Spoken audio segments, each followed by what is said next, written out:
Salam damai dan sejahtera buat kita semua yang telah memasuki minggu pertama masa raya kebangkitan Yesus. Kurang lebih 40 hari kita akan mengalami perayaan penampakan Yesus. Sebelum kita merenungkan firman Tuhan, mari kita berdoa. Bapa di surga, kami bersyukur kami pada minggu ini dapat merayakan penampakan Yesus bagi kedua murid yang berjalan dari Yerusalem ke Emmaus. Kami belajar daripada percakapan Yesus dengan kedua murid ini. Kami mendapatkan pengalaman iman yang kuat untuk menjalani hari-hari hidup kami di minggu yang baru ini. Amin. Saudara-saudara, firman Tuhan yang dapat kita renungkan Injil Lukas pasal 24 ayat 13 sampai 35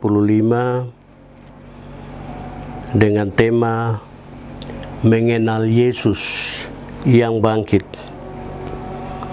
Saudara-saudara, pada masa penampakan ini kita butuh kekuatan ekstra untuk dapat berjumpa dengan Yesus. Tapi kadang-kadang kita diperhadapkan dengan pertanyaan-pertanyaan hebat. Bagaimana Yesus dapat berjumpa dengan kita, tapi kita tidak mengenalnya.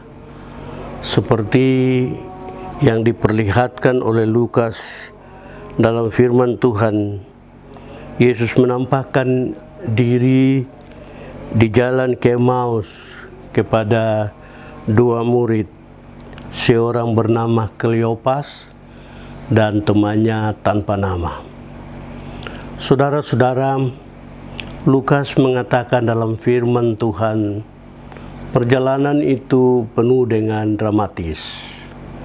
Sebab mereka bercakap-cakap tentang Yesus yang menderita, mati di kayu salib, dan telah bangkit.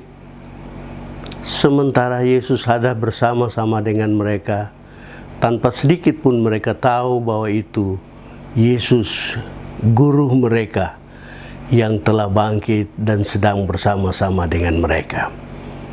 Yesus kesal terhadap sikap mereka. Kurang lebih 3 tahun ia bersama-sama dengan mereka, dari tempat yang satu ke tempat yang lain, mengajar tentang kerajaan Allah, mengajar tentang penderitaan, kematian, dan kebangkitannya sebagai Mesias, Juru Selamat dunia. Tapi sedikit pun mereka melupakan semua itu. Bahkan kekesalan itu menyebabkan Lukas dalam firman Tuhan ini mengatakan Yesus memvonis mereka sebagai orang bodoh karena betapa lambannya hati mereka. Kurang lebih 3 tahun ia mengajar tentang penderitaan, kematian, dan kebangkitannya, tapi mereka belum percaya itu. Mereka baru percaya itu ketika perjalanan panjang 11 km itu mereka sampai di Emmaus, dan pada saat Yesus makan malam bersama dengan mereka, memecahkan roti, barulah di situ mereka mengenal bahwa sesungguhnya yang tadi dalam perjalanan dengan mereka sampai di Emmaus, di penginapannya saudara Kleopas, bahwa Yesus itulah Juru Selamat dunia. Saudara-saudara, percakapan Yesus dengan Kleopas dan temannya ini membuktikan bahwa mereka kehilangan harapan. Mereka membutuhkan kekuatan baru, harapan baru. Dan Yesus menyampaikan itu sebelum ia lalu daripada mereka. Dan ini membuat Kleopas dan temannya menemukan spirit baru, semangat baru. Mereka melupakan ketakutan, Mereka melupakan trauma yang sudah mereka hadapi bersama-sama ketika Yesus menderita, mati, dan bangkit. Lalu mereka mengabarkan di antara mereka sebelah murid dan murid-murid yang lain bahwa betul mereka telah melihat Yesus telah bangkit. Yesus telah memperlihatkan diri dan kemuliaannya bagi mereka. Dan mereka mesti kemana-mana, ke seluruh dunia, memberitakan Injil keselamatan bagi bangsa-bangsa. Saudara-saudara yang Yesus Kristus kasihi, dari firman Tuhan ini ada beberapa hal perlu kita renungkan bersama-sama. Pertama, kehidupan iman orang Kristen akhir-akhir ini mengalami pasang surut, naik dan turun. Kehidupan iman yang mengalami pasang surut itu membutuhkan firman Tuhan. Dan firman Tuhan ini telah ada, sekarang waktunya untuk secara rutin kita baca, kita renungkan, dan kita lakukan. Itu akan membuat kita menemukan semangat baru, semangat dari kebangkitan Yesus untuk terus mewartakan kekuatan Allah bagi dunia sekitar.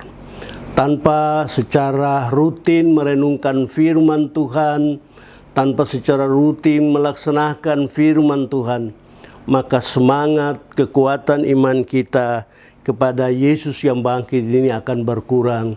Dan itu akan dimanfaatkan oleh pengajar-pengajar sesat untuk mencelakakan kita dengan percaya kita pada Yesus Kristus. Oleh karena itu, waktu penampakan Yesus ini mengajarkan kita sekalian untuk kita isi dengan membaca dan merenungkan firman Tuhan. Lalu kita melakukan firman Tuhan itu supaya kebangkitan Yesus menjadi kebangkitan kita dalam segala bidang kehidupan.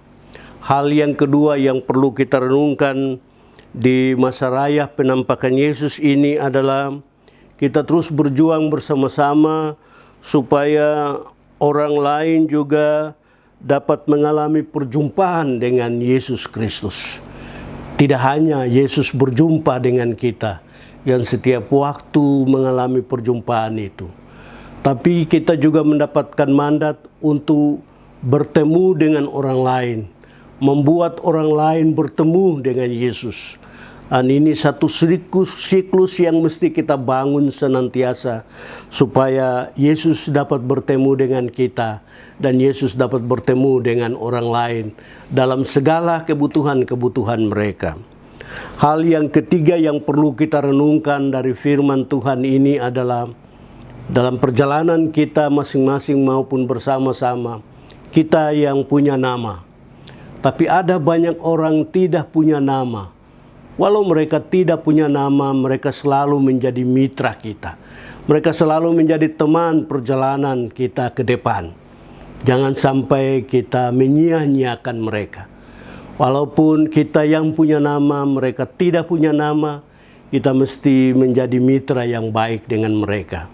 Yesus akan membuat kita yang punya nama dan mereka yang tidak punya nama akan punya nama juga, supaya kita punya mitra yang bergerak bersama, berjalan bersama dari titik yang satu ke titik yang lain, dari kota ke kampung, dari kampung ke kota, sama-sama punya nama, sama-sama punya identitas, sama-sama menjadi satu tim kerja yang solid untuk mewartakan kebangkitan Yesus dalam segala bidang kehidupan bagi banyak orang yang masih jauh.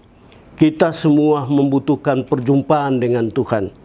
Ketika kita mendapatkan banyak hal, tapi kalau kita tidak berjumpa dengan Tuhan, maka apa banyak yang kita dapat itu akan berujung pada kesia-siaan. Tapi kalaupun sedikit kita dapat, tapi yang sedikit kita dapat itu kita dapat dalam perjumpaan dengan Tuhan, perjumpaan dengan sesama manusia, maka itu besar artinya bagi kehidupan kita sekalian. Saudara-saudara, marilah kita semua menyongsong masa raya penampakan Tuhan Yesus ini dengan satu percaya. Jika kita mau bertumbuh, kita baca Alkitab, kita baca firman Tuhan, kita berdoa, Tuhan berjumpa dengan kita berjumpa dengan Tuhan dan kita berjumpa dengan banyak orang, maka bersama dengan banyak orang itu, kita menjadi kuat untuk meraih masa depan yang pasti. Tuhan memberkati kita. Amin.